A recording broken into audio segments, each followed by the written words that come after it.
morning, good afternoon, good evening, both in the room and online around the world.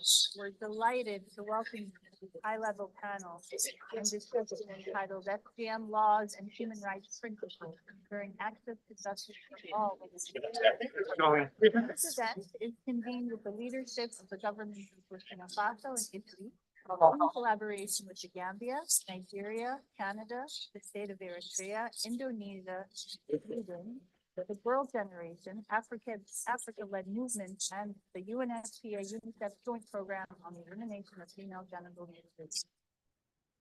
On the margins of the Commission on the Status of Women at its 70th session, hard to believe it's been 70 years, one of the longest standing commissions, as the UN turns 80. My name is Leila Sharafi. I'm the chief of the Gender, Human Rights, and Inclusion branch at UNFPA, and it's my honor to serve as the moderator today. Today's event is being live streamed globally via Zoom with interpretation available. Sorry, can you please speak up because we can't really hear you in the back. Microphone. How about now? Oh, so much better. All right, thank you for that. So, as I was saying, we have a live stream going on Zoom, which is excellent because we can have people joining us from anywhere, not just here in New York City. Please check the interpretation icon on the Zoom. You'll have English and French interpretation. And for those of you in the room, there's a QR code that you can scan, and it'll take you to an app that allows you to have interpretation. You'll have to use your own headphones. And we also have online sign language interpretation. Now, for those of you joining online, please let us know if at any point you cannot hear us. We want to make sure that the room is audible to you. We invite everyone to join the conversation online using the hashtags #CSW70 and #EndFGM. I just want to start by iterating a brief note of care. Discussions on these issues, including female genital mutilation and violence against women and girls, are important for protecting and caring for our survivors, but they can be emotionally challenging. And we want to make sure that participants are encouraged to engage with care, using respectful survivor-centered language and prioritizing their well-being if you need to take a break at any point during this session. This space is really about amplifying the voices of survivors, activists, and communities working to end FGM. Dr. Leila Hussein, who is in the room, please wave your hand. There she is. Dr. Hussein is here on standby if anybody would like some kind of care or a moment to just take a break. She's here to support you. Thank you so much, Dr. Hussein. We're so delighted that it's been a great interest, so many people turning up for this event, and it's not lost on us how important that is because there are so many events and so many engaging conversations happening right now, and you chose to be with us. So we know this issue means a lot to you. So thank you so much. We do have a lot of speakers, so I will keep my interventions very short and keep it moving along. And I encouraged all the panelists and speakers to please stick to their allotted time if you can, so that everyone gets an equal chance to speak and share their experience. So quickly, let me just give the three main objectives for this session. First, we'll look at the global and country level progress on this issue, as well as the remaining gaps in legal protections and human rights frameworks addressing female genital mutilation. Second, we'll highlight promising practices and innovations that improve access to justice. That is the theme of CSW this year, access to justice for survivors and girls and women at risk, whether through formal justice systems, community-based approaches, or even through new technologies. And third, we'll hear from member states, UN agencies, civil society, leaders, youth advocates, and survivors, most importantly, about their commitments and actions to accelerate progress. Female genital mutilation, FGM, remains a serious violation of human rights, denying women and girls their rights to health, bodily integrity, equality, and freedom from violence. And ending FGM is part of the SDGs, but we don't have much time left. And indicator 5.3 in the SDGs tells us that we're quite far from reaching the goal, but we are all here collectively and we're pushing the agenda forward. So the question has become very urgent now, with only 4 years remaining. How do we strengthen laws, justice systems, accountability mechanisms to ensure protection, and most importantly, access to justice for every girl and every survivor? This is certainly a question we're asking ourselves every day within the UNFPA UNICEF joint program to eliminate FGM.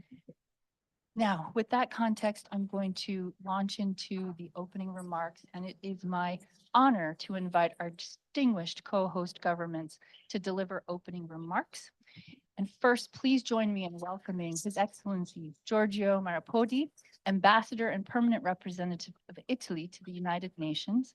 Your Excellency, I invite you to come to the podium for your opening remarks.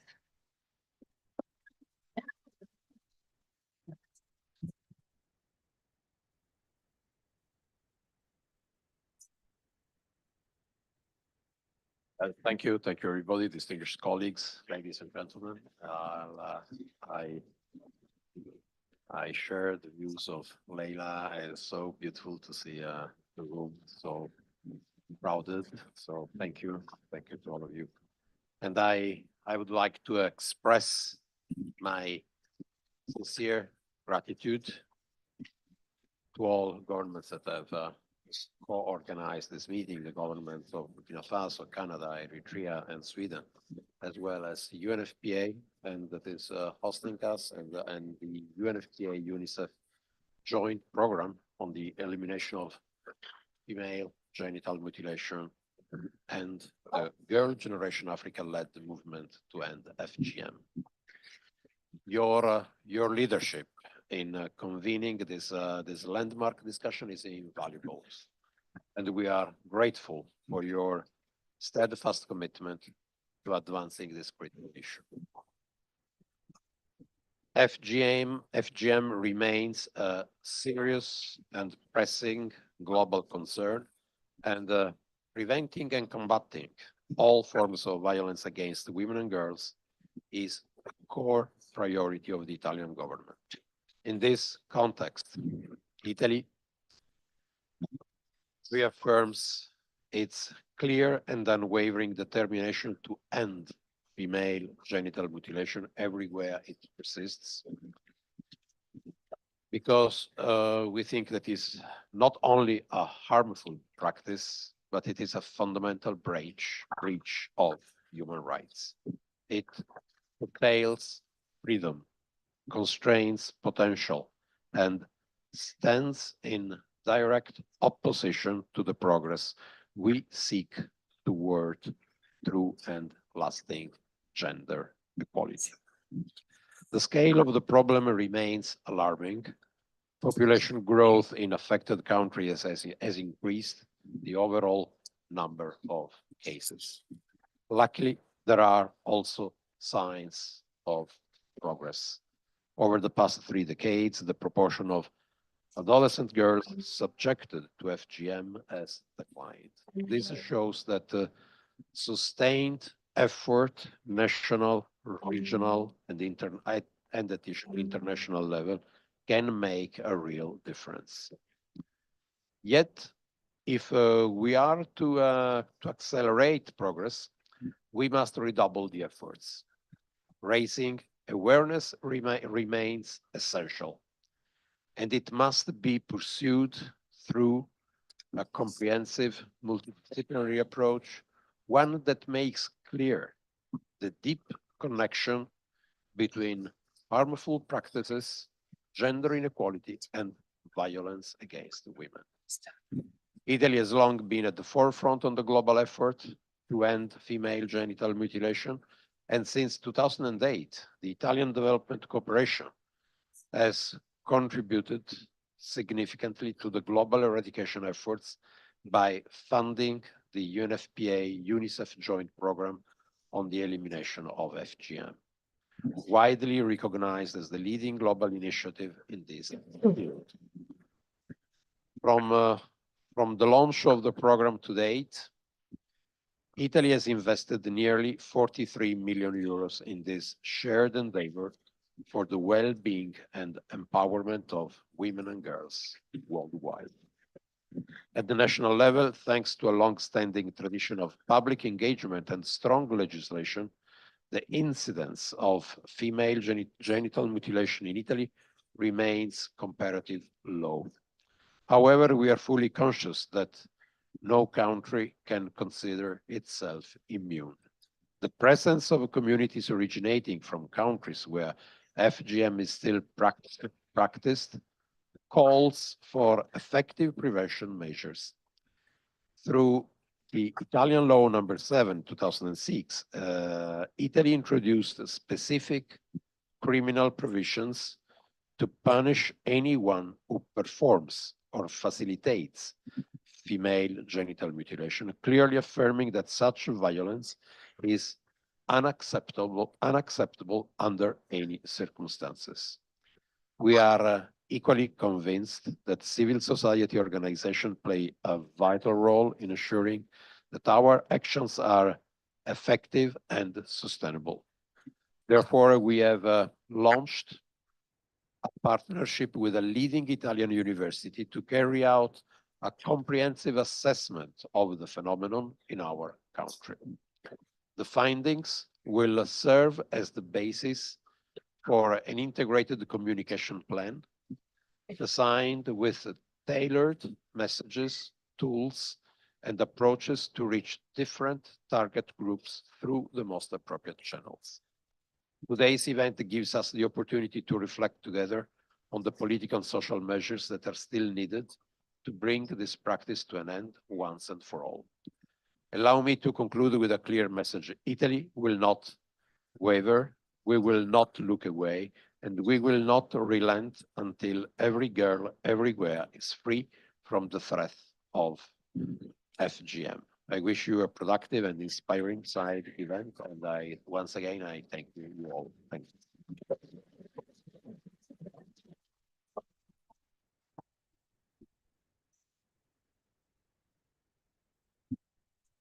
Thank you so much, Your Excellency, for those important reflections and your unwavering commitment, which we've felt that commitment for many years when we've been addressing this issue. So thank you so much for your leadership in advancing this issue, which also means you're advancing gender equality and human rights. Thank you so much. It's now my great pleasure to invite Her Excellency Madam Aminata Ouattara Cissé, Ambassador and Permanent Representative of Burkina Faso to the United Nations. Your Excellency.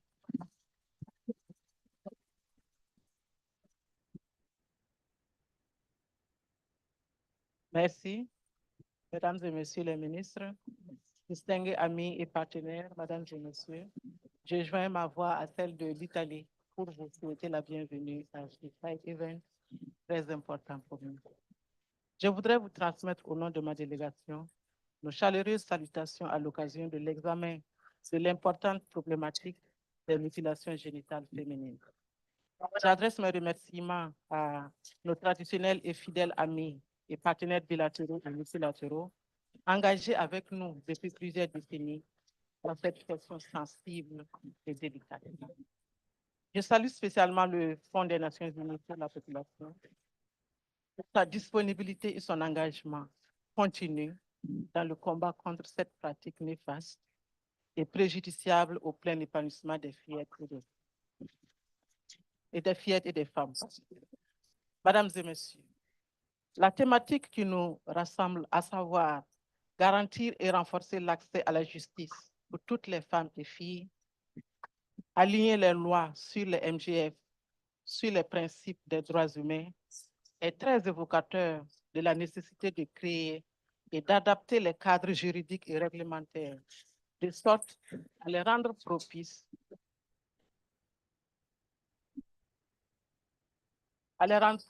à la mise en œuvre efficace et satisfaisante des actions de lutte contre les MGF.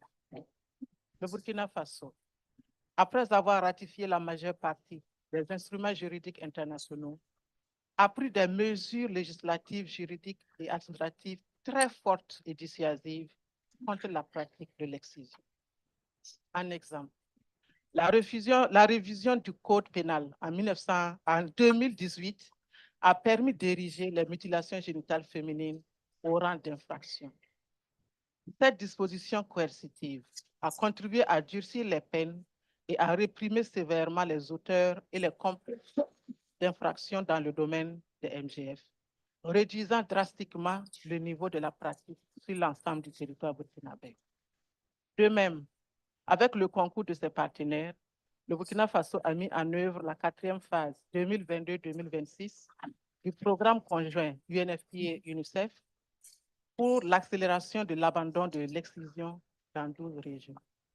Ce programme, dont les cibles sont les leaders religieux, communautaires et coutumiers, les traduits praticiens et les exciseuses, a permis effectivement à tous ces acteurs, à tous ces acteurs clés d'être impliqués dans la lutte contre les MGF.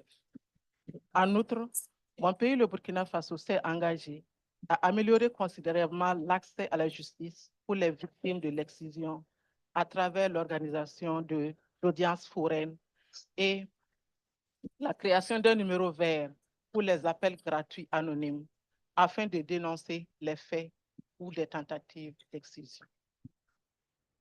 En plus, les brigades de commissariat et de police organisent périodiquement des patrouilles dissuasives et de sensibilisation. En somme, toutes ces initiatives ont permis d'atteindre des résultats probants. Plus de 90% des villages et secteurs du Burkina Faso ont pris des engagements publics d'abandon de l'excision. Le Burkina Faso s'est également engagé dans la restauration de la dignité des victimes de MGF à travers la réparation des séquelles de l'excision et la reconstitution des organes mutilés. Mesdames et messieurs, au-delà des résultats réalisés dans la lutte contre les MGF, la question de dignité et de valeur des femmes constitue une priorité pour les autorités du Burkina Faso. C'est pourquoi le Burkina Faso, en sa qualité de modèle de résilience juridique et judiciaire dans la lutte contre les MGF, continue d'attirer l'attention sur la nécessité de renforcer les dispositifs nationaux pour maintenir une veille efficace du combat engagé depuis des décennies contre ce fléau. C'est dans ce sens également que nous menons le plaidoyer pour un renforcement de la coopération juridique et judiciaire transfrontalière afin d'éradiquer définitivement toutes les sources de résistance à l'élimination des mutilations génitales féminines. Le Burkina Faso renouvelle sa disponibilité et son engagement dans la lutte contre la pratique des MGF et réitère son attachement profond à la pleine réalisation de l'objectif zéro mutilation génitale féminine d'ici l'horizon 2030. Le pays des hommes intègres continuera à maintenir haut le flambeau de la lutte pour un épanouissement véritable et une jouissance des droits de toutes les femmes et les jeunes filles. Le Burkina Faso lance l'appel à tous. La lutte contre les MGF n'est jamais définitivement acquise. Les hommes et femmes travaillent continuellement sur le terrain pour sauvegarder les acquis et interpellent les partenaires à continuer leur investissement pour qu'effectivement, à l'horizon 2030, on puisse dire aucune fille et aucune femme n'est nouvellement victime de MGF. Je vous remercie.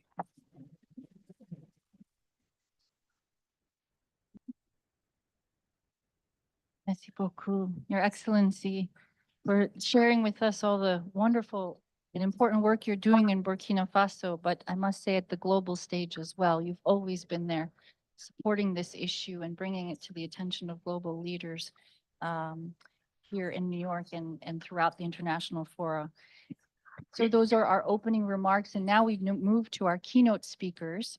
And it's really my honor to invite global leaders who within their respective institutions have really been working to move and push and shape this issue worldwide. So please join me now in welcoming P.O. Smith, UNFPA's Deputy Executive Director of Program ad interim, who will share with us some keynote remarks. P.O., the floor is yours. Thank you very much, Leila. Sometimes I don't know what the difference is between the opening and the keynote, but I hope I will live up to the moment. Firstly, welcome to all of you. Thank you so much for being here. Welcome to our home here at UNFPA. On behalf of our executive director, thank you so much for showing out in such great numbers. And thank you also for being here for CSW. The backdrop, of course, is a world that is in fracture.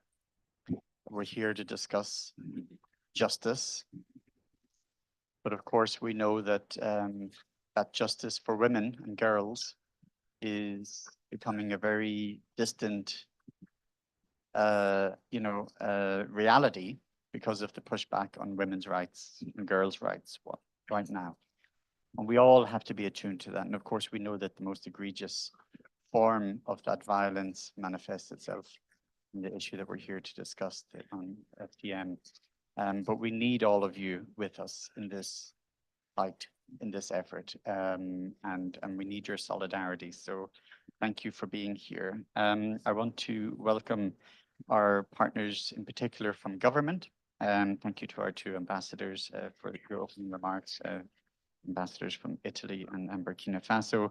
I also wish to acknowledge the governments of Canada, Eritrea, the Gambia, Indonesia, Nigeria, and Sweden.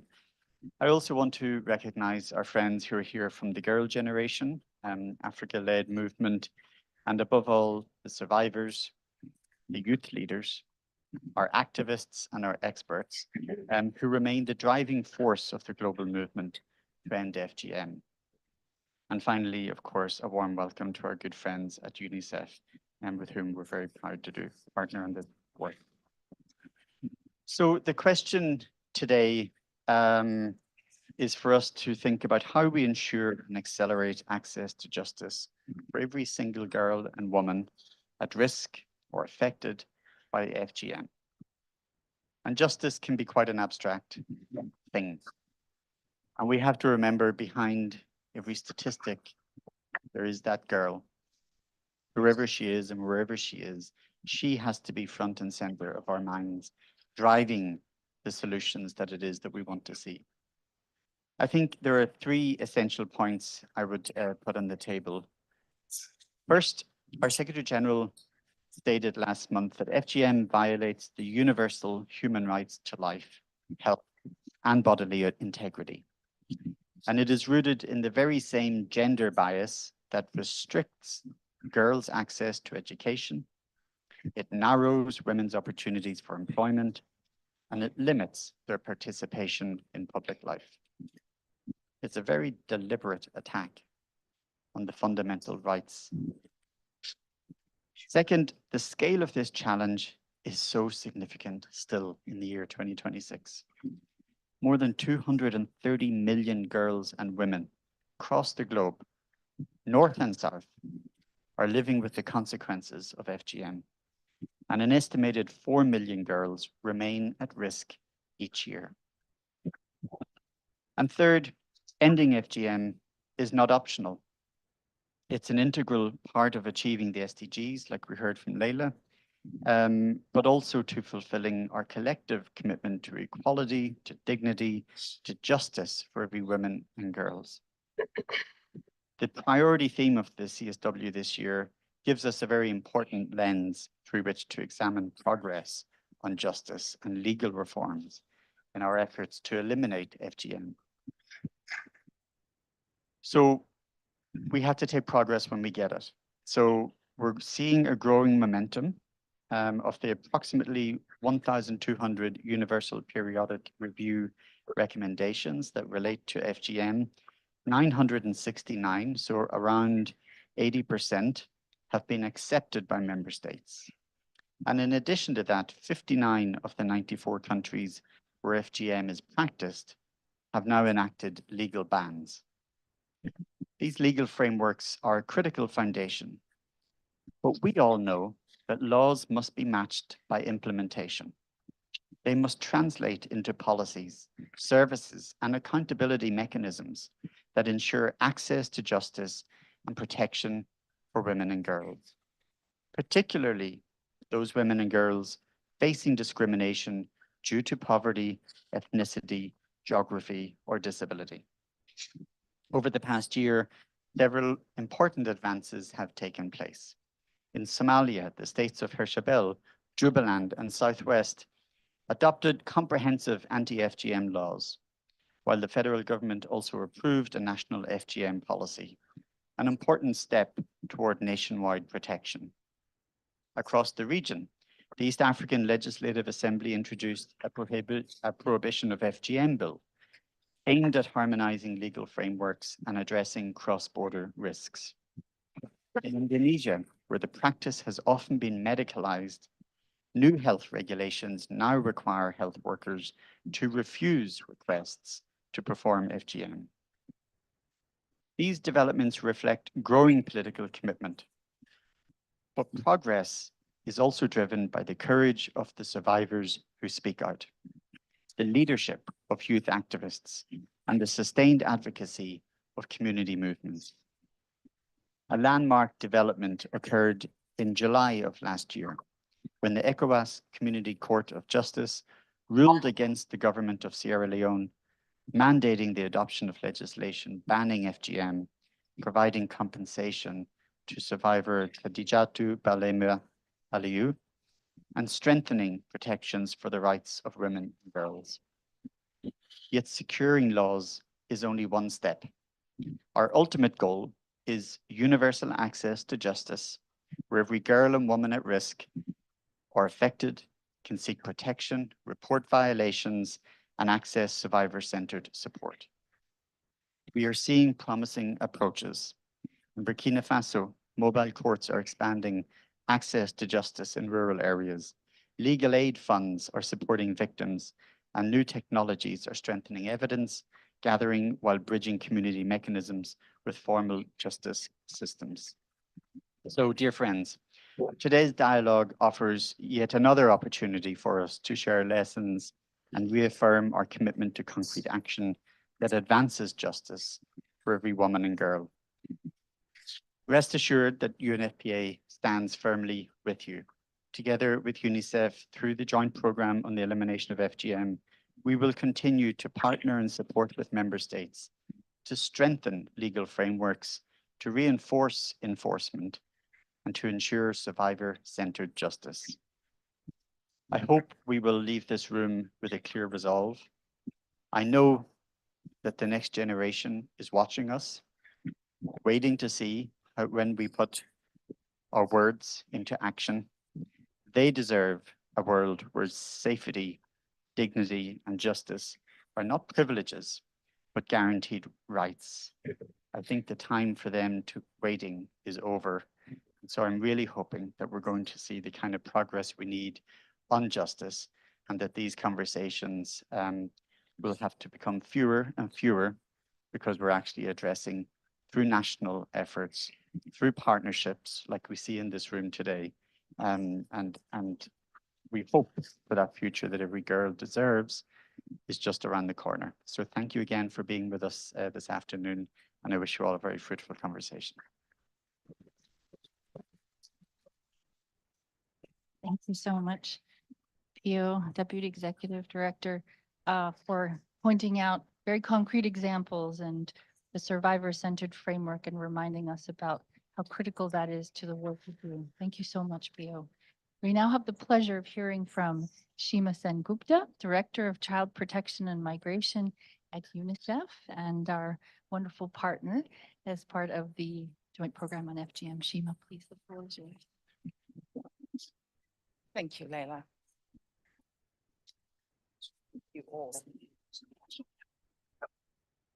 And again, I must say, I'm impressed as well by just the number of people we have in this room, and the number of people who are so committed to what we're here to talk about today, really to talk about ensuring access to justice for all women and girls. And that's so important. And as you were speaking, Pio, I was reflecting that, you know, this whole week, and I'm sure it's the same for all of you when you've been to different meetings, we are talking about this, about access to justice, whether it is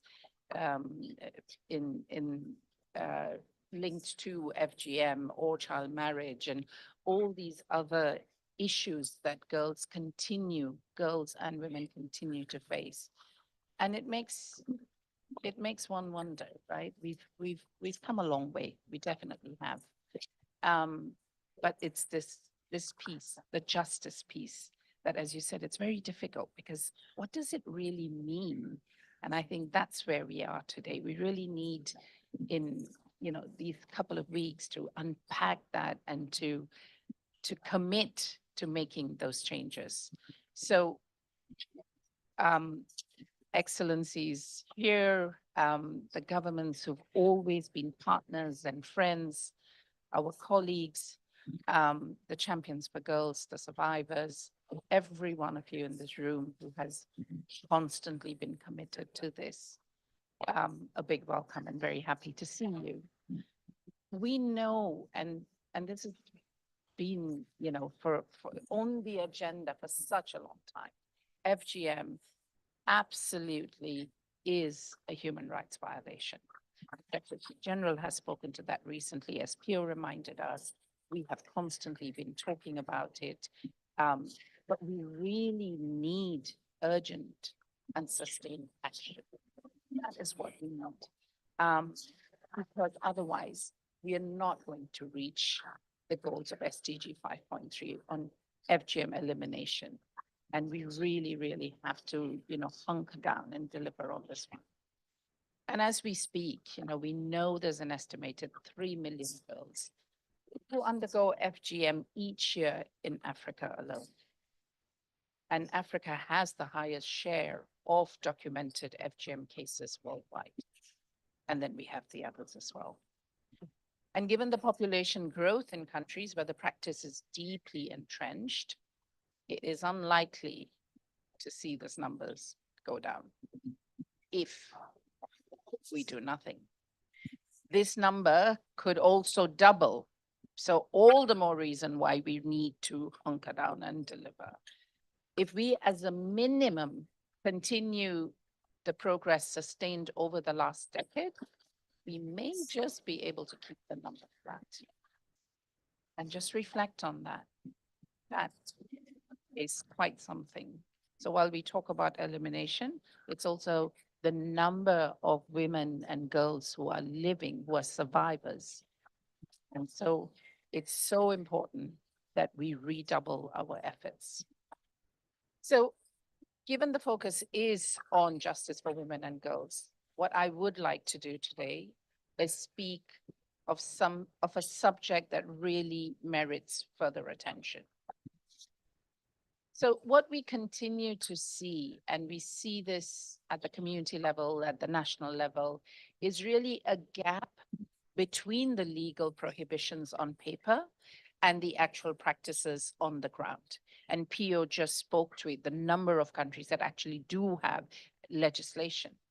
But there is that gap between that legislation and the practice. And I see so many heads nodding. So we are all well aware of that.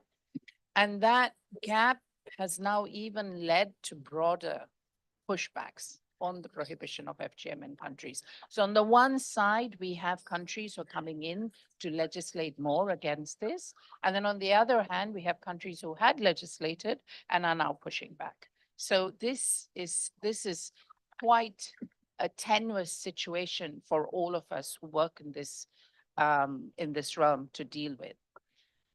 Of the 31 countries where we have SDG data on FGM, 25 of those countries, as you have heard, have enacted legislation. But recently, we also witnessed countries incorporate anti-FGM provisions into their constitutions, which is great news, advancing protection of the rights of women and girls. And so to ensure that comprehensive protection of women and girls, it's important also, and this is the minute detail, it's important that legislation covers all forms of FGM for all ages. And we know these practices vary in different parts of the world, in different countries, and we really need to ensure this is comprehensive. limited legal coverage can really undermine effective prevention and accountability. We also know the absence of legislative enforcement is often linked to limited awareness, weak enforcement capacity, and the fact that FGM is driven by very strong social norms and expectations that do not necessarily change based on legislative prohibitions. And that is why the work that we do with communities, the work that each one of you actually does out there is so, so important. And we've also seen in some cases that actually strict enforcement does quite the opposite. It is reported to drive the practice underground or provoke community resistance. And in communities where FGM remains strongly supported, legal norms may conflict with social norms. And we are so well aware of this. And that then leads to further non-compliance or covert continuation of the practice. And yesterday we had a very interesting conversation with members of the European Socioeconomic Council, and a bit reflecting the permanent representative of Italy's words earlier. As communities move to other countries, as they settle in other countries, we all of us very proudly bring in our own culture, our language, our practices. But there's also some of them which are harmful and which are sometimes completely opposite to the laws of the land that they are in. And again, I recall when I was working in Somalia many years ago, where we would see in the summer holidays, families, Somali families who were settled in Western countries would come for holidays. And then we would start getting calls from these Somali European girls who were aware of their rights and suddenly realized that the parents had brought them in for something else. So this is why it's so important that we bring the two together. We need to ensure that these legal measures are supported by community engagement efforts. And that would ensure that we avoid backlash, we ensure that the laws are effective. And when social norms are already shifting, legislation can actually provide an enabling environment for the abandonment of the harmful practice. Globally, we've seen that the justice framework for children is evolving to be more context relevant by reflecting the plurality of legal systems. And this is the reality. Informal justice systems have begun to feature in international policy dialogues about access to justice. It's not about ignoring them. It's about bringing the two together. And that is so important. And so with this, I would like to highlight two initiatives. One is the upcoming General Comment number 27 of the CRC Committee. It encourages stakeholders to consider the multiple types of mechanisms that can provide a remedy for child rights violations, as well as how these mechanisms interact and complement each other, including informal or non-state systems, community-based, customary, and religious justice mechanisms, as well as alternative and restorative dispute resolution mechanisms. So it's going to be really important to use that to ensure that that is practiced. Second, at the African regional level, there is precedent for integrating customary justice into child protection frameworks. And this is really very good practice. So the ACERWC's 2011 guidelines on action for children in justice system in Africa urged states to ensure that the CRC's fundamental principles apply in all justice proceedings, whether formal or informal. Efforts to end FGM have shown that legal measures are more effective when they're combined with this strong community engagement. And in several countries, we are seeing national strategies increasingly involving traditional and religious leaders, women's groups, and even former practitioners in outreach and mediation efforts. This helps translate those legal norms into credible messages and strengthen the trust in justice processes. And this shows the need for collaboration between formal and informal. I cannot stress on this more. Because this collaboration then actually is based on the mutual understanding. So today, during our discussions, we will be examining justice for girls and women from different perspectives. And I urge all of us to consider how we can do this in a way that protects the girls and women from the pushback on the right. We must apply a holistic socio-legal approach to address FGM and avoid a clash between international, regional, and national legal standards. The UNFPA UNICEF Joint Program on FGM works across the socio-ecological model, from individual and community levels to services and policy, acknowledging that ending FGM involves not only passing laws, but also changing social conventions and expectations. And as I finish, I would like to emphasize 3 key recommendations. First, that we promote collaboration between the formal and customary justice systems to address harmful practices, including FGM, through structured and rights-based engagement. Second, that we ensure safeguards and accountability mechanisms so that community-based justice reinforces rather than weakens child protection standards and girls' rights.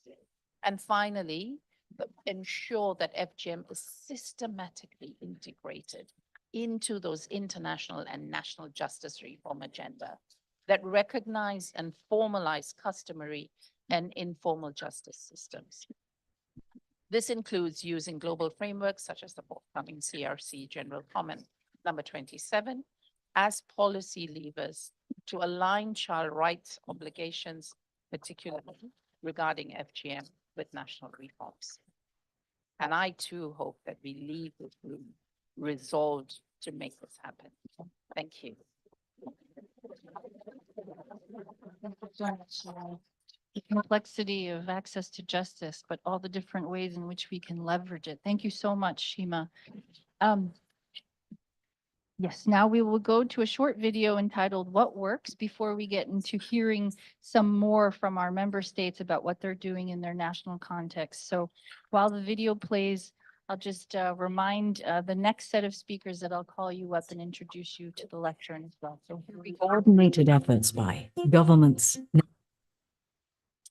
Female genital mutilation affects over 230 million girls and women worldwide, with around 4 million subjected to this harmful practice every year. Coordinated efforts by government, national and international organizations, civil society groups and donors have driven significant change toward ending this harmful practice. Research and evaluations from the past decades offer insight into effective strategies to address FGM. Studies show that community mobilization efforts involving influential members like community and religious leaders and health workers can help shift societal attitudes toward FGM. Community dialogues that focus on health and the physical, psychological, and emotional consequences of FGM are vital in bringing about change. Involving the health sector is equally critical. Training healthcare workers can give the necessary support to become advocates for FGM prevention and provide adequate care for survivors. Effective media and social marketing can raise awareness about the dangers of FGM, encouraging discussions and promoting social change. Formal education plays a key role. Evidence shows that girls whose mothers have at least a primary education are 40% less likely to undergo this harmful practice. However, the rise of counter movements against FGM elimination efforts threatens the gains achieved. Building synergies and enabling strong movements to end FGM is necessary. We must take urgent action by investing in and scaling effective solutions and systems supported by enabling laws and policies. These solutions must complement one another to be most effective. Let us build a future where every girl can live free from FGM, in an environment where she can exercise her voice, choice, and agency. Together, let's unite to end FGM.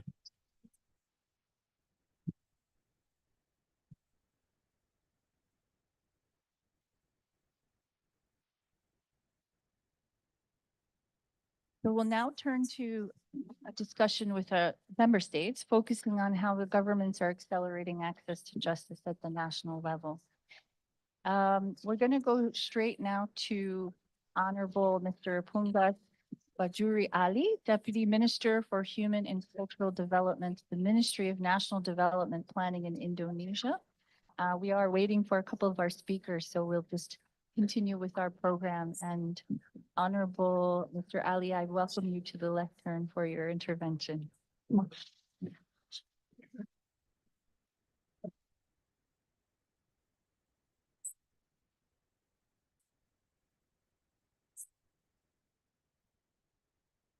Thank you, Madam Chair, Excellencies, distinguished colleagues.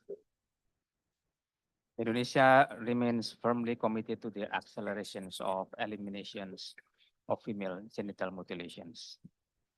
We recognize that this practice undermines the health, dignity, and fundamental right of women and girls, and therefore requires a coordinated and sustained response.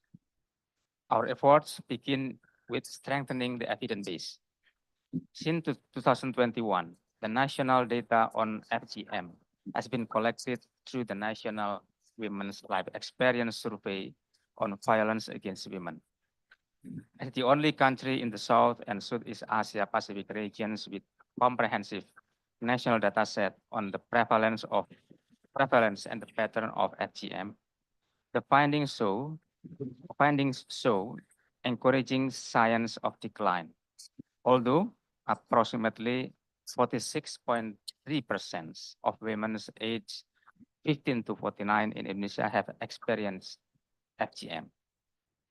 The survey also confirms that the practice remains closely linked to the deeply rooted social norms and perceptions of religious and cultural identity, helping inform more targeted interventions. Building on this evidence, Indonesia has elevated the eliminations of FGM as a national development priority. This issue is integrated into the 2025-2029 National Medium-Term Development Plan as mandated by Presidential Regulations number 12/2025, ensuring that the prevention efforts are addressed not only through health policies, but also through education and community empowerments. Our legal and regulatory frameworks has also been significantly strengthened. Government Regulations number 28 of 2024 on health explicitly prohibits FGM, further enforced by the Ministry of Health Regulations number 2, 2025, which mandates its eliminations and coordinated actions across sectors. Indonesia is also advancing a multi-sectoral response through the development of national strategy for eliminations of violence against women and children, in which the prevention of FGM is addressed as a key component. Recognizing that harmful social norms remains a central challenge, we continue to engage communities and strengthen partnerships with major faith-based organizations, including Nahdlatul Ulama and Muhammadiyah. Progressive voices within these institutions, including through the Indonesia Ulama Congress, have issued religious guidance declaring harmful forms of FGM as haram or forbidden. This leadership plays a critical role in promoting interpretations of religious teachings that uphold the dignity, health, and the right of women and girls. Indonesia is also reinforcing the accountability of health system. Health workers are prohibited from performing FGM, and professional associations such as Indonesia Midwives Associations have issued directives forbidding their members for carrying out the practice, helping to prevent its medicalizations. Eliminating FGM have also been accompanied by strengthened access to justice and protections for women and girls. This includes improving legal awareness and ensuring that the survivors have access to appropriate health and psychosocial support services, as outlined in our 2030 roadmap for preventions of FGM and embedded in our national strategy on the eliminations of violence against women and children. Excellencies, ending FGMs requires also strategic partnerships between governments, civil society, religious institutions, and community themselves. Transforming social norms, strengthening institutions, and empowering women and girls must go hand in hand. Indonesia remains committed to working with global partners to accelerate progress so that every woman and girl can live free from harmful practices and fully realize her potential. Thank you. Thank you so much, Deputy Minister, for sharing your reflections from Indonesia and talking about, I like how you ended on the importance of partnerships. That's critical. We will now move to Her Excellency, Ms. Sophia Tesfa Mariam, Permanent Representative Eritrea to the United Nations. Madam Ambassador, thank you so much for joining us today, and we welcome you to the podium.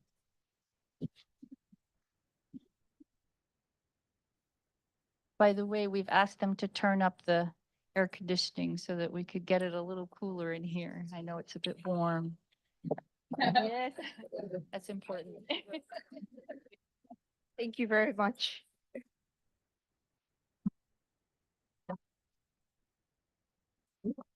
It is a full room, kind of making us nervous standing here.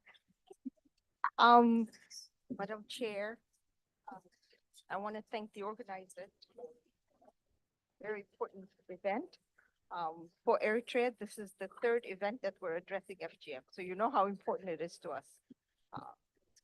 And we welcome the convening of this important discussion and express our gratitude to all the organizers and the fellow presenters this afternoon. FGM remains one of the most persistent harmful practices affecting women and girls globally, as we've said and heard from our previous speakers. And Eritrea shares the international community's commitment to the complete elimination of this harmful practice. Our experience demonstrates that progress requires a holistic approach that combines strong legal frameworks, sustained public education, and community ownership of change. In Eritrea, efforts to address harmful traditional practices began well before independence. Eritrea is a young country and we became independent in 1991. We're just almost 35 years old. During the liberation struggle, awareness campaigns in liberated areas challenged practices harmful to women and girls and promoted gender equality as an essential component of Eritrea's broader social transformation. Following independence, Eritrea translated these principles into national policy and law. A key milestone was the adoption of Proclamation number 158 in 2007, which criminalizes FGM and all its forms and imposes penalties on those who perform, facilitate, or promote it. This legislation affirms clearly that the protection of women and girls and their access to justice is a national priority. At the same time, Eritrea has long recognized that legal prohibition alone cannot transform deeply rooted social norms. Sustainable change must be anchored within the communities themselves. For this reason, Eritrea adopted a community-centered and multi-sectoral strategy that combines legal enforcement with social mobilization and grassroots engagement. A central pillar of this effort has been the National Union of Eritrean Women, a grassroots organization with more than 300,000 members and a presence in approximately 90% of Eritrean villages. and in the diaspora, which I brought the New York chapter of NUA is here today so they can be part of this event also and keep some of the information that we're providing here. Through community dialogues, public education, and grassroots mobilization, the union has empowered women, families, and youth to challenge harmful practices and protect girls. Religious leaders and community elders have also played a crucial role. More than 100 religious leaders across faith traditions have publicly affirmed that FGM has no religious basis, helping dismantle misconceptions that historically sustained the practice. To ensure sustainable change, Eritrea has also established community-based committees across all regions, working closely with health and social welfare professionals. These committees provide psychosocial counseling, sexual and reproductive health services, and support for survivors while promoting positive behavioral change within communities. The FGM awareness has been integrated into school curricula, empowering younger generations with accurate knowledge and fostering gender-sensitive values that help ensure the rejection of harmful practices across future generations. These sustained efforts have produced clear and measurable results. The findings demonstrate a remarkable decline. FGM prevalence among girls under 15 dropped from 18.2% in 2014 to 2.3% in 2020, while among girls under 5, the rate fell from 6.9% to just 0.54% during the same period. Compared with the 2010 Eritrean Population and Health Survey, which reported 33.2% prevalences among girls under 15 and 12.4% among girls under 5, this represents an extraordinary reduction within just a decade. Equally important, social attitudes are shifting. Increasing numbers of communities are publicly declaring the abandonment of FGM, with both women and men are becoming active advocates for this eradication. These results place Eritrea among the countries demonstrating the determined national leadership combined with community-driven mobilization can produce meaningful progress in eliminating harmful practices and strengthening access to justice for women and girls. Ladies and gentlemen, while these gains are encouraging, Eritrea remains committed to sustaining and accelerating this momentum. The next phase of our national effort focuses on expanding FGM-free zones, strengthening community monitoring mechanisms, amplifying the voices of survivors and youth advocates, and linking anti-FGM initiatives with broader programs promoting women's education and economic empowerment. Eritrea's experience demonstrates that lasting change emerges when legal frameworks, education, and grassroots mobilization reinforce one another. Let us therefore continue working together to ensure that every woman and girl can live free from harmful practices and enjoy full access to justice and opportunity. I thank you.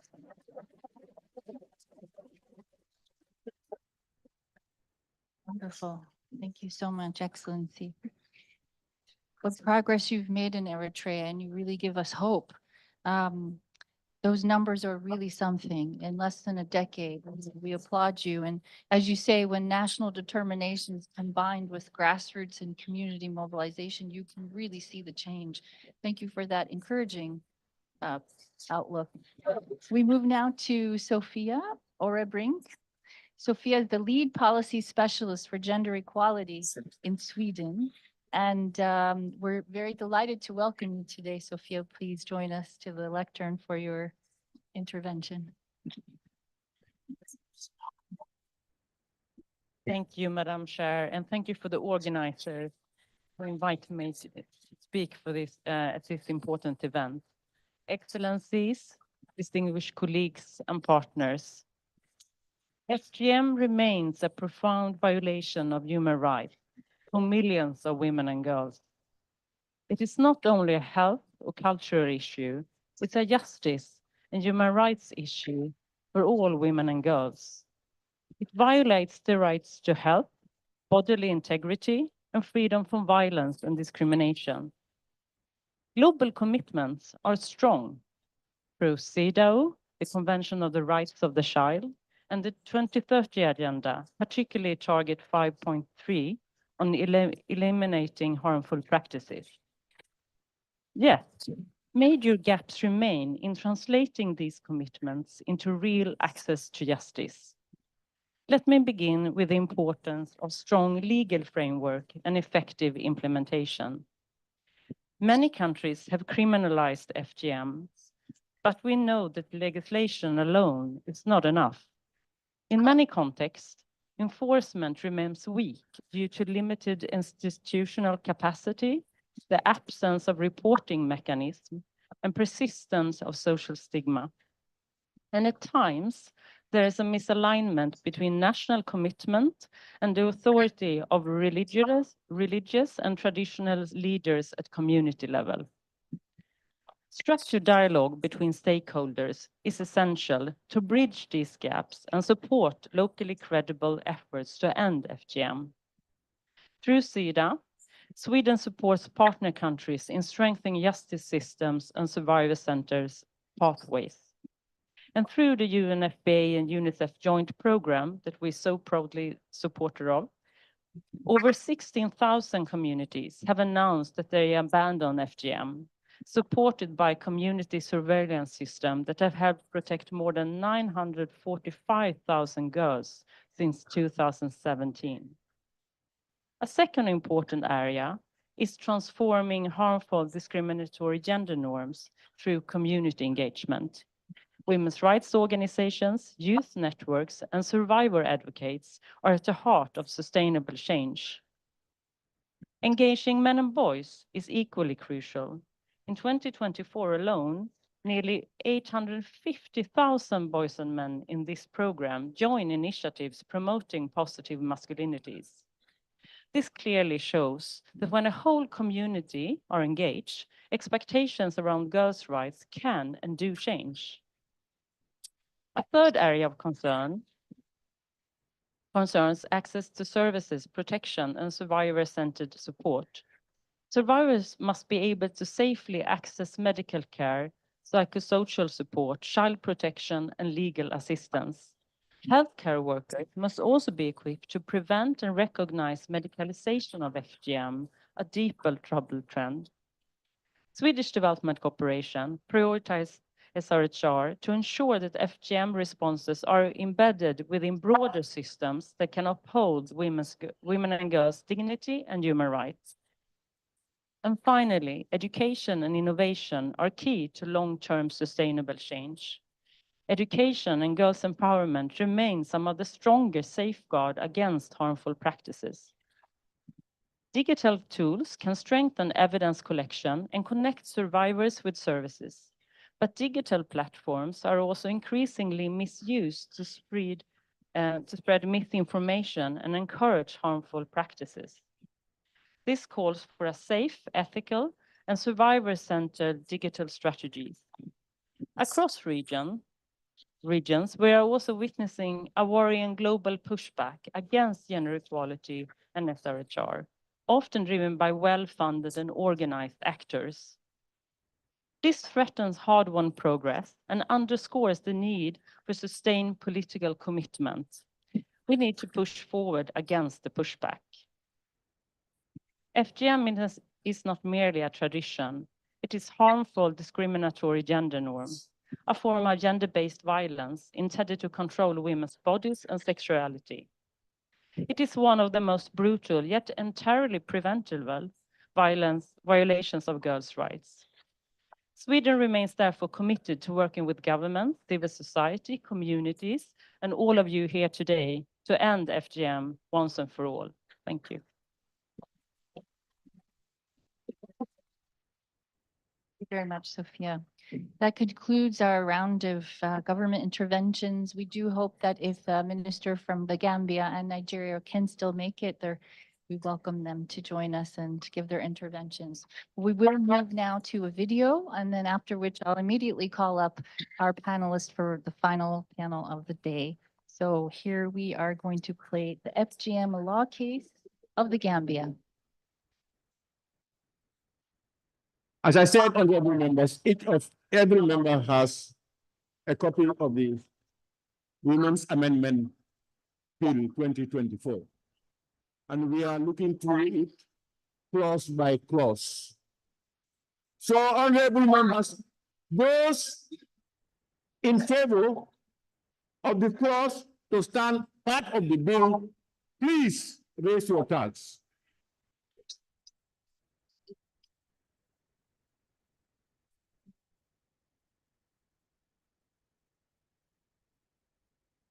Those against, please raise your cards. The Women Amendment Bill 2024, having gone through the consideration stage with all the clauses voted down, is hereby deemed rejected and negative.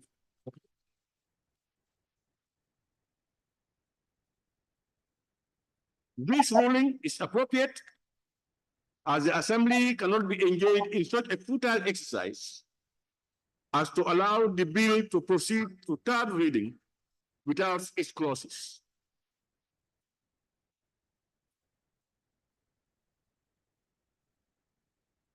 I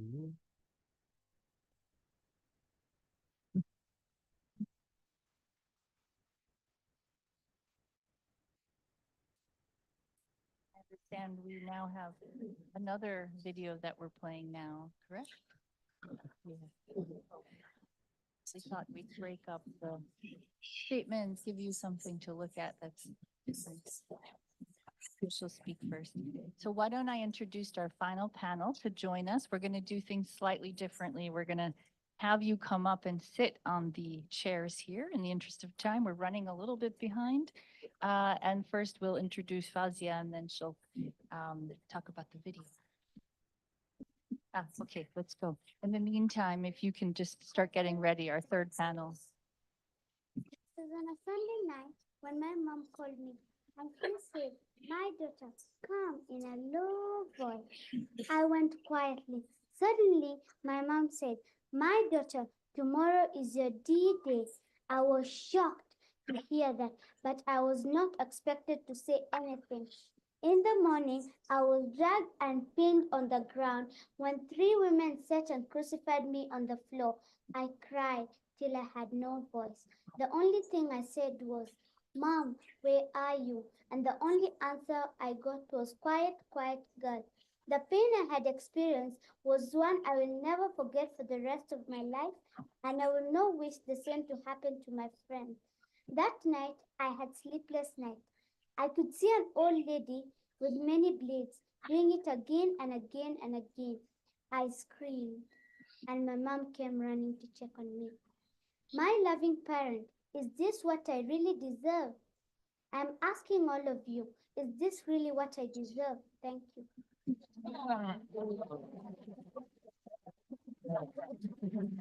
Story. Well, I will invite now our panelists. Please join us here on the stage, and you'll see a familiar face actually that you've just seen on the screen. So I'm inviting Rio, Manuel, Fatu, Divya, and Oluwasian. Please join us. So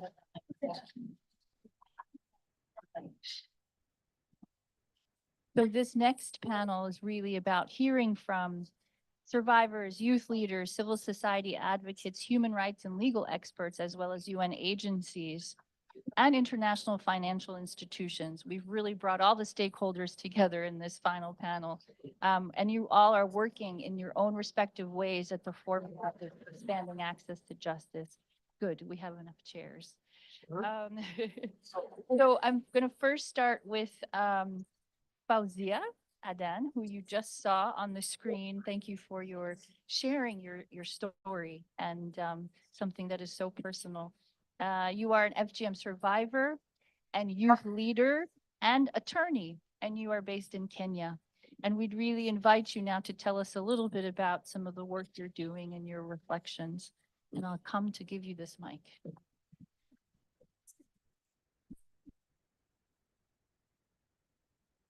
Okay, so you're in New York, Kenya. Okay.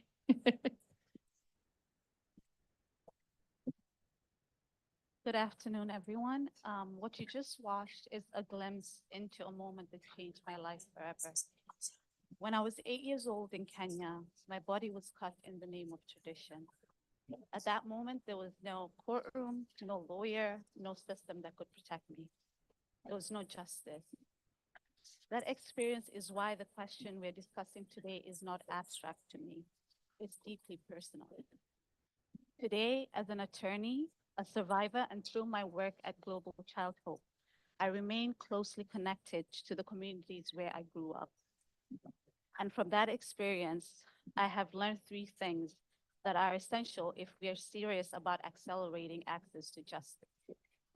First, I learned that laws alone are not enough. When I was a child, there was no law that protected me. Today, Kenya has laws that prohibit female genital mutilation. That is important progress. But a law written in a capital city does not automatically protect a girl in a remote village. Many families simply do not know that their daughters have rights. As an attorney, that has taught me something important. A law that exists only on paper does not create justice. It creates the illusion of justice. Justice becomes real only when the law reaches the lives of girls it was meant to protect through trained judges, accountable law enforcement, and civil society organizations that help communities monitor these protections. Second, I learned that change begins when survivors are given the space to speak. After what happened to me, I confronted my mother and the women in my family and asked them why this practice exists and why it is necessary. Those conversations were difficult, but they changed something. My mother promised that my younger sister would not go through what I went through. She kept that promise. My sisters were not cut, my cousins were not cut, and that experience taught me something powerful. When survivors speak, silence begins to lose its power.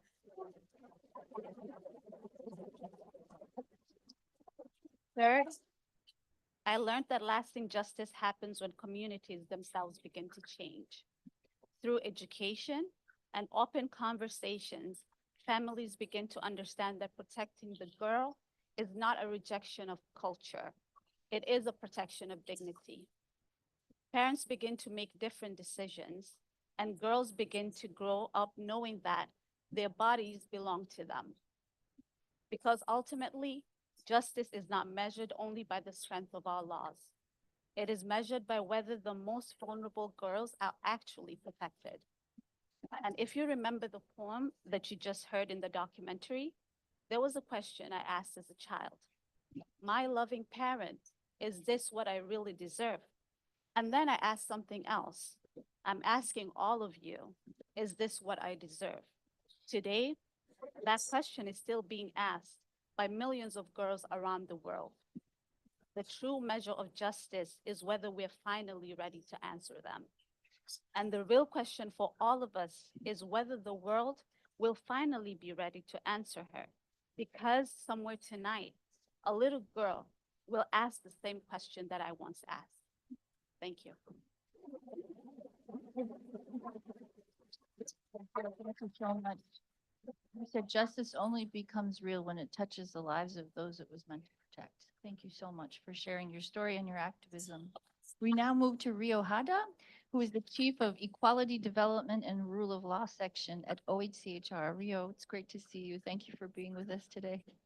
Thank you, Laila, and I'm very humbled after coming after such a powerful statement. And I think that opening video and her testimony, the Fosia's testimony, really echoes the points that Pio made at the very beginning. Behind that number of 230 million, there are real children, young, very young children, and their fear, pain, and lifelong harm. So FGM is an extreme form of gender-based violence, and let me be very clear, neither culture or tradition, no religion can justify it. Human rights draw a line between culture and tradition and violence and harm, and FGM crosses that line. But despite years of advocacy, progress remains far too slow. UN estimates tells us that we must move 27 times faster to eliminate FGM if we are to meet that SDG target. That reality demands that we scale up what works and confront the emerging risks that threaten to reverse that gain. In 2024, our office, Human Rights, wrote a report raising the alarm about cross-border and transnational FGM. We saw vacation cutting, like it was mentioned just before, new transnational hubs and families moving girls across the borders during school holidays to evade the law. These patterns make one thing clear. Isolated national responses are no longer enough. Coordinated international action is essential. The human rights framework gives states a roadmap to prevent, investigate, and redress FGM. This means adopting and enforcing coherent laws, addressing the root causes of discrimination, and dismantling the stereotypes that continue to police women and girls' bodies. But as it was said, the law cannot alone end FGM. Change happens when communities lead. Grassroots movements, women's human rights defenders, traditional and religious leaders, and survivors themselves are the ones breaking the silence and shifting deeply rooted norms. Their leadership is indispensable, and it must be resourced and protected. OSHR has recommended clear actions, strengthen legal framework on FGM, invest public awareness and education, improve data collection, including on cross-border cases, build survivor-centered services for long-term support, and establish monitoring and evaluation systems to guide programming and budgets. These steps require political will, adequate funding, and strong partnerships, especially in humanitarian settings where risks are particularly intensified and services are scarce. To conclude, where there is a taboo, there are no rights. Breaking that taboo, listening to survivors, strengthening justice systems, and working across borders will bring us closer to the world where every girl can live free from violence and in full control of their bodies. Thank you. OHCHR for always beating the drum on the importance of this human rights issue. And you talked about isolated national responses not being enough and how we need to work across borders and across the national boundaries. We now move to Manuel Contreras Urbina, Global Lead at the World Bank on gender-based violence. Manuel, thank you so much for being with us today and tell us about some of the reflections from your side and the World Bank and the challenges and of course the actions that we need to take. Over to you. Thank you, and thank you to the organizers for inviting the World Bank. And here, on behalf of the World Bank, I want to say that we are very honored to be part of this conversation. And I agree, it's very hard to say something interesting after the statement that Fosia said and the video and all the previous panelists who have been sharing with you very wise words. So in a very humble way, just to say that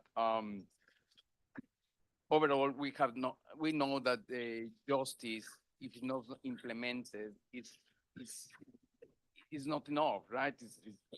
But in addition, justice could be a powerful tool if when FGM is not merely considered a harmful practice, but a criminal practice. So the first step is to ensure that the law is known, like the FGM is framed as a criminal practice. So first, a law does not have to be perfect or constantly reformed to be efficient. Rather, a law must first be known to be applied. Whether FGM is illegally through specific anti-FGM laws adopted over the last decades, or via general laws criminalizing serious bodily harm, these laws and their relation to FGM must be known by everyone, lawyers, judges, policy officers, medical professionals, community, etc. FGM is illegal everywhere in the world, independently of any special laws, and the focus on its criminal nature is not just equally adopted. For example, in Mali, like everywhere in the world, it is illegal to harm a fellow citizen and cut a healthy organ for no medical reason. If FGM had been framed by the term criminal rather or along the term traditional, we can imagine that a stronger focus would have been given to accelerating access to justice. So again, the first step is improving the knowledge of the law, and that's one of the key missions of the World Bank work on FGM, trying to support countries to develop professional community legal literacy trainings in partnership with the National Associations of Women Lawyers and National Committees Against Harmful Practices. I invite you to access some of the tools that we have developed, especially through our legal department. You can just Google FGM Legal Working Group World Bank, and you can find some of the tools that we have created to develop these trainings and for extend the knowledge of the legal aspects related to FGM. The second step is for the World Bank is to technically and financial support what we already know, that change comes from within, that governments and frontline grassroots organizations and activists are the ones who are most capable of ringing the alarm and soliciting the intervention of police officers and facilitating access to justice in general. FGM overall is a strong obstacle to the World Bank mission to end extreme poverty and increase shared prosperity on a lively planet. And that's established in our current World Bank Gender Strategy 2024-2030, where Pillar 1 is ending gender-based violence and particularly FGM. At present, the World Bank has 90 active projects in all different development sectors that include GBV activities that are accountable for the project, meaning that have indicators that make the project accountable for that. And several of FGM. I'm talking about all these different development sectors, health, education, transport, social protection, but especially in the case of FGM, there are several, and the sector that has been mainly including integrating FGM in the project is the health sector. And I want to just mention one main example, that is what we call it the SWEAT program, the Sahel Women's Empowerment and Demographics Project, actually implemented by our colleagues from UNFPA. And this one of the most, it's like a multi-regional program from the health sector that is being implemented in West Africa, and that looks to increase women and adolescent girls, especially empowerment, and their access to quality reproductive child and maternal health services. And this has been fundamental to combat FGM and to also work on the policies and law reforms around this.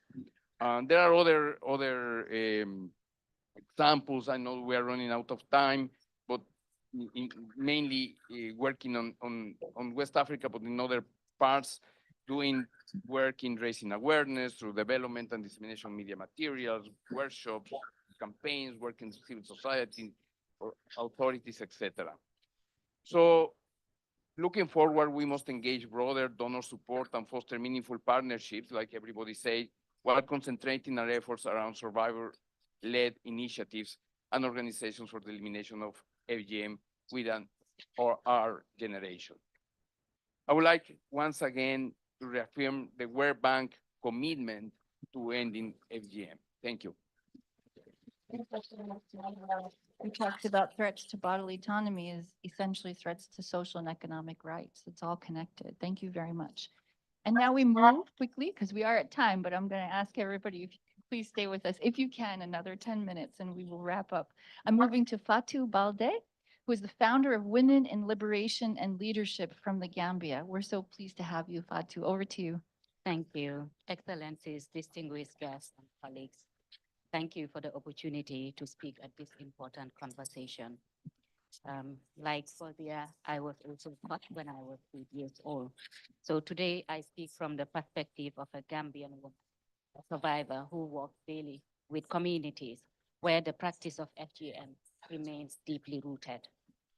In the Gambia today, we continue to face a painful contradiction. Despite a legal ban, girls, including infants, are still being caught.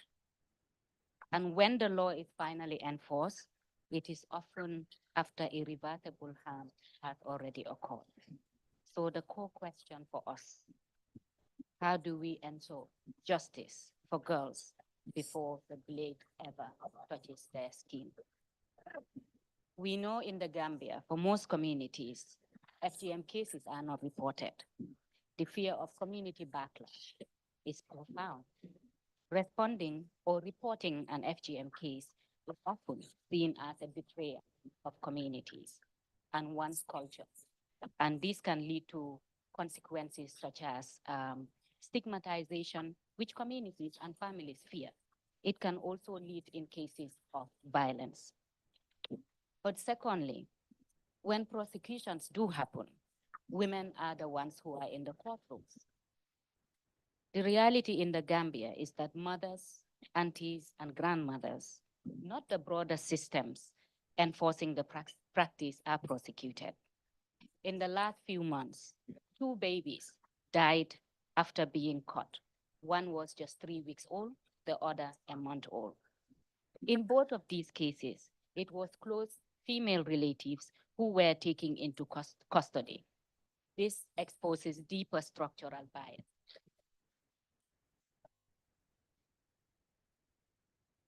Bearing this in mind, we have developed strategies. We do understand the need to have a law. The framework is important, but we also recognize the challenges that continues. So we have come up with initiatives that are supporting Gambians, communities themselves, to create community-led protective structures. These structures bring together former cutters, women who once promoted and participated in FGM, alongside male allies, including religious leaders, community leaders, and youth leaders.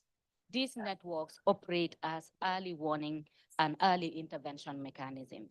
Members are trained to identify girls at risk, and they mediate directly with families, particularly women who've just had daughters. They also intervene before cutting takes place, and they link cases with health or social welfare, and in some cases, CSOs, to provide support and interventions to these families. This model recognizes a critical truth. By the time the law is applied, it is already too late. The girl has already been caught and the harm has already occurred. So prevention must therefore be the front line for justice. However, these efforts, as I said earlier, we continue to face challenges, but they are definitely complementing the work that we are doing. And I am very encouraged to hear Her Excellency share some of the lessons from Eritrea. And this is a model that we are strongly following. So just to conclude, justice is really addressing the inequalities that allow a harmful practice to be valued more highly than a girl's bodily autonomy, her dignity, or her life. If families will still choose to cut their daughters, despite knowing the risk and the law, then our work must focus on transforming the ecosystem around the girl, her family, her community, and the power structures that shapes her destiny. Real justice is when a girl is protected long before the law is needed. Thank you. Prevention needs to be at the front line of justice, really. Thank you. And thank you for sharing your story with us. We're grateful for your voice in this movement. I move to Divya Srinivasan, human rights lawyer, global lead on ending harmful practices at Equality Now. Welcome, Divya. Thank you so much.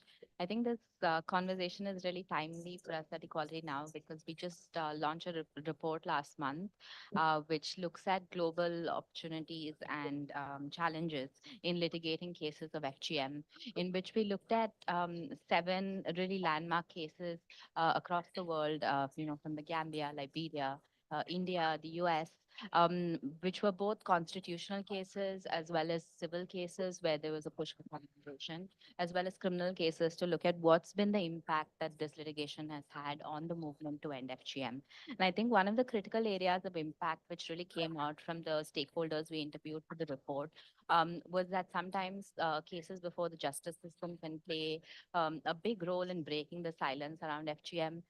Especially in places where it's not well known or it's still very taboo. And it's helped bring the issue to public limelight and raising the awareness on FGM. We also analyzed the barriers to accessing justice for survivors through research on 10 focus countries. And I think Fatu's already really set me up well here because I want to highlight 2 of the major barriers that came out among the many that we before. The first is that we really don't have enough data or evidence which shows us how these laws are being implemented, who they're being used against, and we really need that to before we can even attempt to analyze the effectiveness of the laws. Just as an example, there was a study in Kenya in 2024 conducted by the Clooney Foundation for Justice, which looked at 68 cases, and they found in the cases studied, 55% of the people prosecuted under anti-FGM laws were survivors themselves. And in 11 of those cases, they were minor survivors. And in only 6% of the cases, the cutter or the person who actually performed the FGM was the one who was being prosecuted.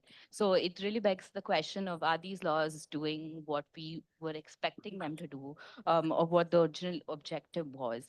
While it's not a national study, it demonstrates why we need more information and analysis in all countries where we have such laws to look at how they're being implemented.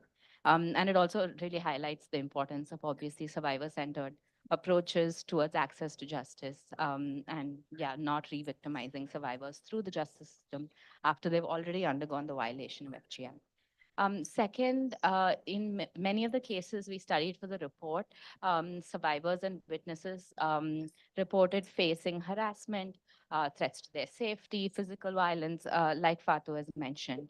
And here, I think laws relating to victim and witness protection are really important. There are gaps in these laws in many countries which do not adequately protect FGM survivors or witnesses in these cases, or even when such laws are in place, the lack of implementation and the lack of resources means that survivors are not able to effectively access these witness protection programs. They're not able to, kind of leave the village for the duration of the case in some cases when they need to kind of avoid this backlash. And this really inhibits survivors' abilities to take forward cases while ensuring their own safety.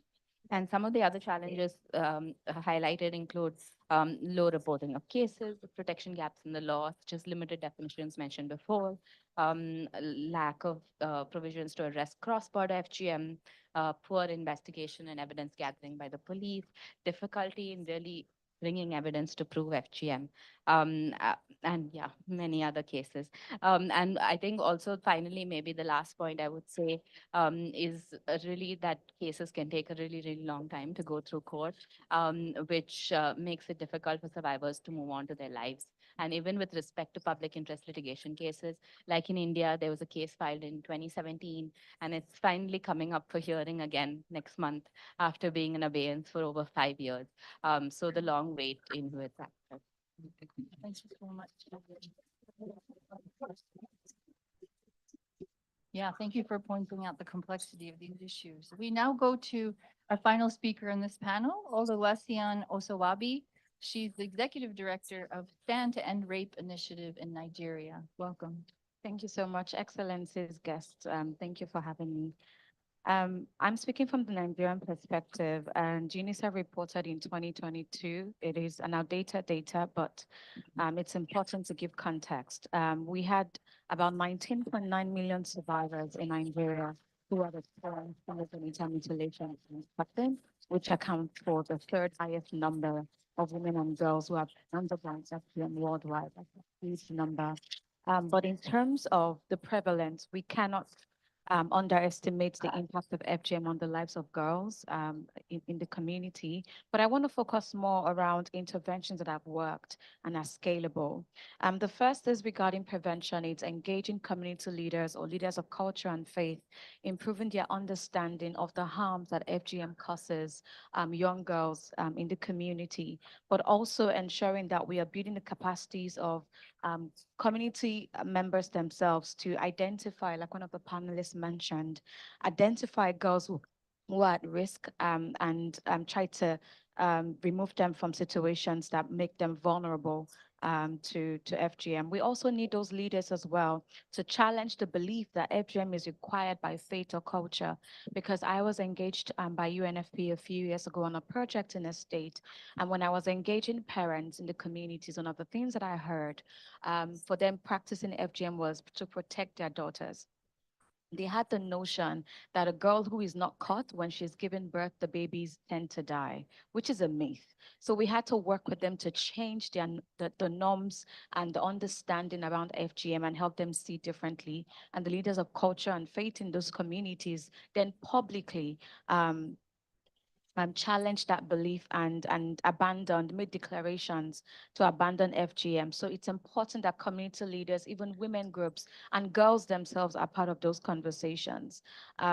Secondly, I want to talk about strengthening legal frameworks and enforcement. We've heard about policies, but I realized that the existence of policies does not necessarily mitigate the abuse from happening. It only responds to it when it has happened.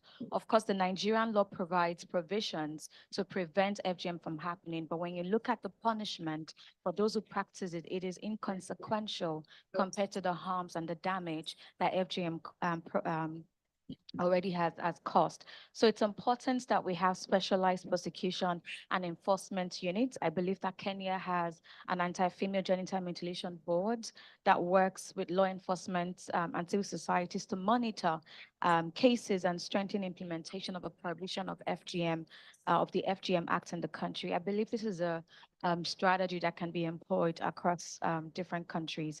We also need to have judicial training on harmful practices for judges, prosecutors, and the police. They need to understand the legal and cultural dynamics of FGM to properly prosecute cases. For some of the legal enforcement agencies, they don't even know the provisions of the law or how to interpret it. So one of the things that we do at STAIR is working with law enforcement agencies to build their capacity to implement the laws.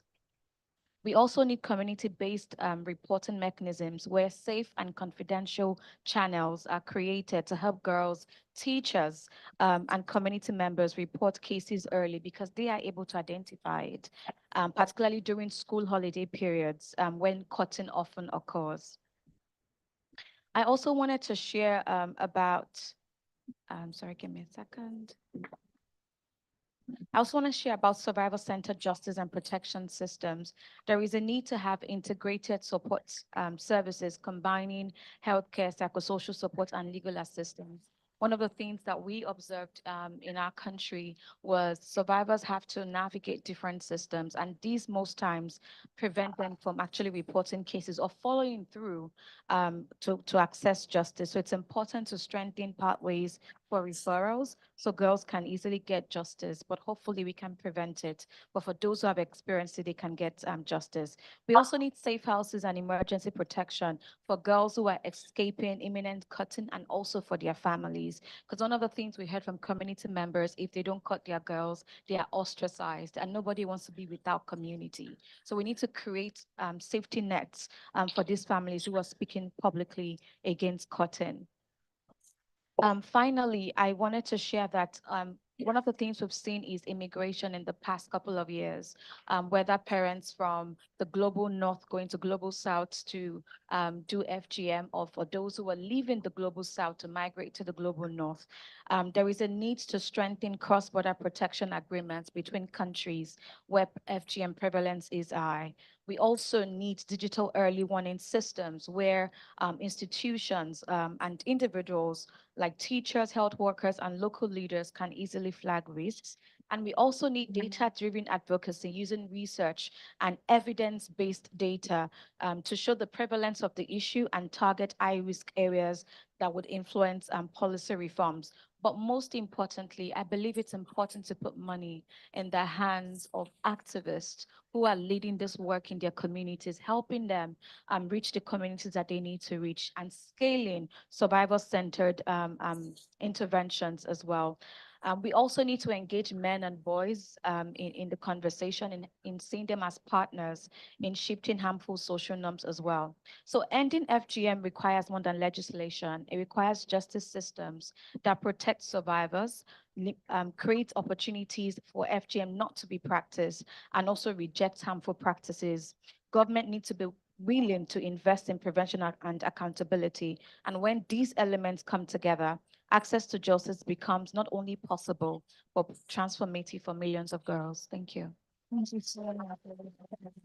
Really appreciate the importance of investment, and that will really move things. So thank you for ending with that. Please join me in a round of applause for thanking our return to their seats. And to conclude our session, it is my pleasure to invite Jacinta Matishi, team lead from the Girl Generation Africa-led movement, to share closing remarks for us. Thank you so much. And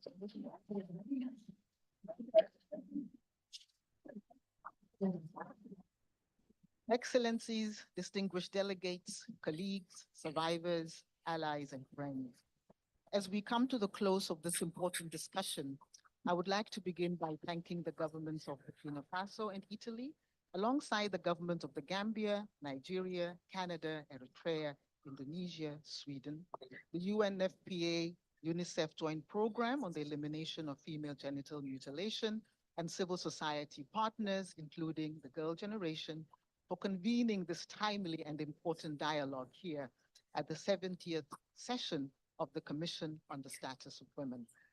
Today's conversation has reaffirmed something that many of us working in this space have long understood. Ending FGM is not only about changing harmful social norms, it is fundamentally about justice, rights, accountability, and the protection for women and girls. FGM is a violation of human rights. It denies women and girls their rights to bodily integrity, health, dignity, and equality. It violates the rights of the child and undermines the promise of gender equality that the global community has committed to uphold. And when justice systems fail to respond effectively, the violation does not end with the act itself.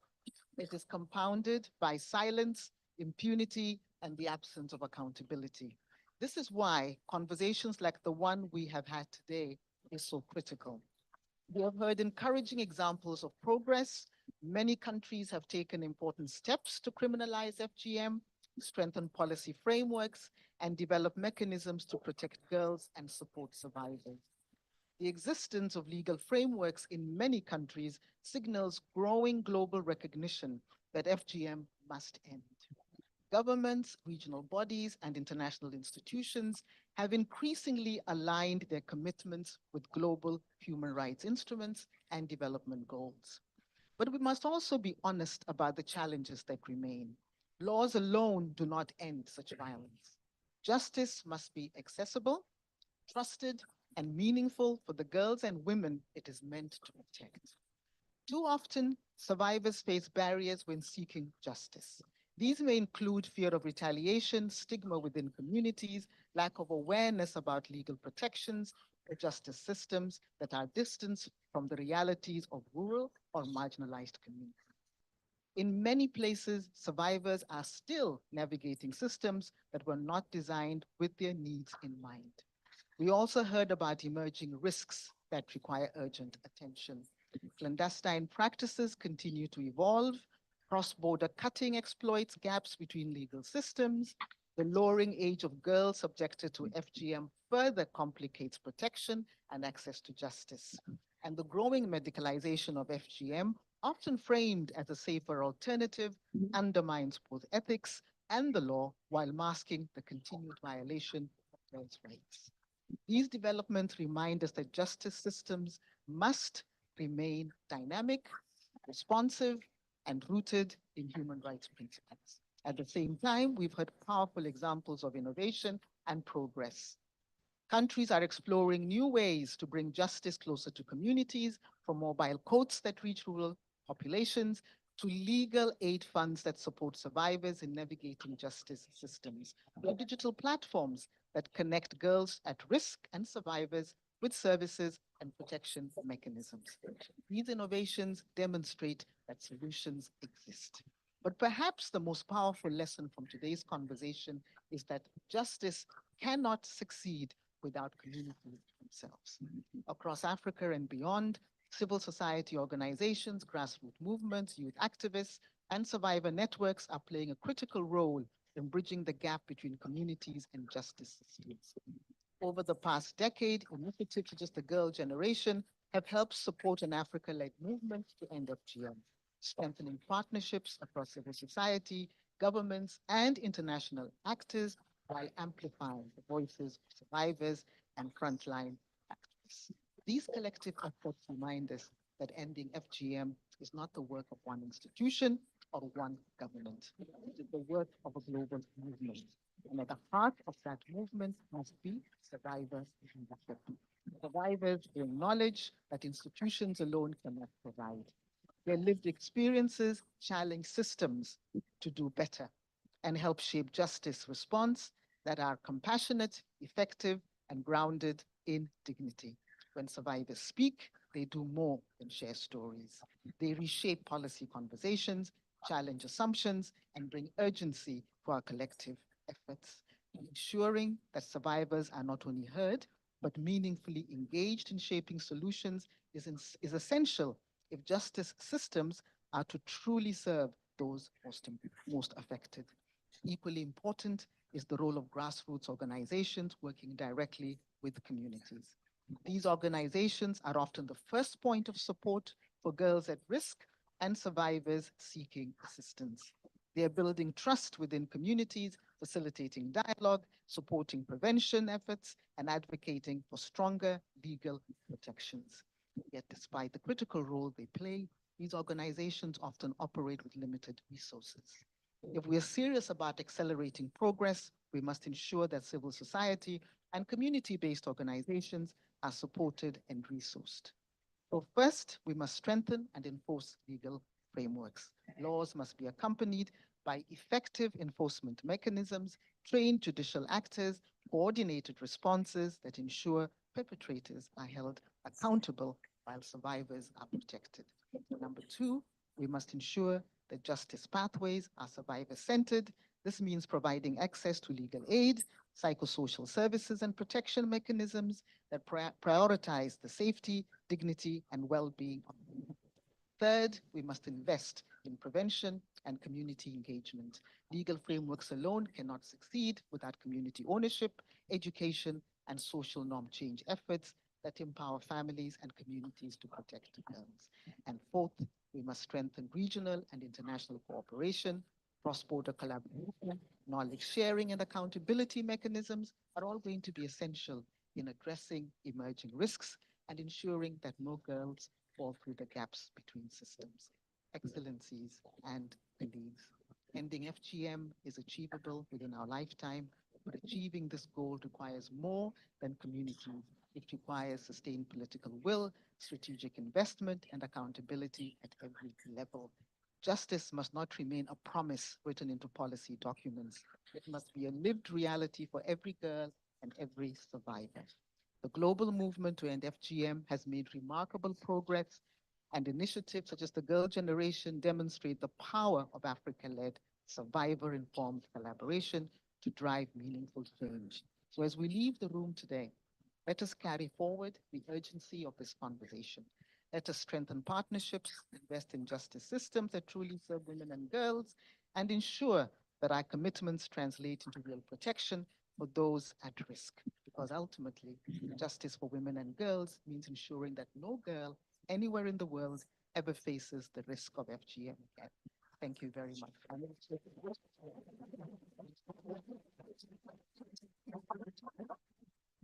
Jacinta, for closing us off, and thank you to all of you for joining us again, and feel free to stay in the room for a few more minutes. We have the room for about 20 more minutes if you'd like to meet the panelists or mingle and network. I just want to thank all of our speakers, experts, member states, civil society. Thank you for joining us. We only have 4 years left till the end of the SDGs. Let's work together and have some collective action on justice and all aspects of ending FGM. Thank you so much. It's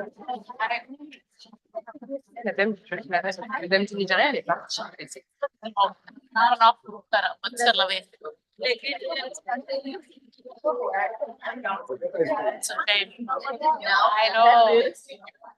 I know, I was also like to control, yeah.